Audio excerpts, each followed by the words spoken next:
Hello అందరికీ. ఎవరైనా మొదటిసారి నా ఛానల్ చూస్తున్నట్లయితే దయచేసి నా ఛానల్ని సబ్స్క్రైబ్ చేసుకోండి, వీడియోస్ని లైక్ చేయండి మరియు షేర్ చేయండి.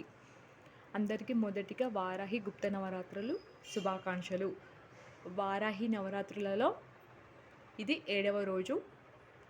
ఈరోజు మంగళవారం, అమ్మవారి వారం.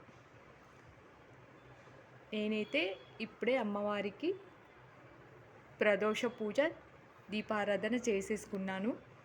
సో ఈరోజు నేను అమ్మవారిని మల్లెపూలతో అలంకరించాను, చేమంతులతో అలంకరించాను. నైవేద్యంగా కందగడ్డ, రత్నపురి గడ్డ అంటారు కదా, కందగడ్డని సమర్పించాను. ఈరోజు అందరూ కూడా అమ్మవారికి ఓం ఆజ్ఞా చక్రేశ్వరియే నమః అని జపాన్ని స్మరించండి. దానివల్ల ఎంతో శుభం చేకూరుతుంది. Thank you very much.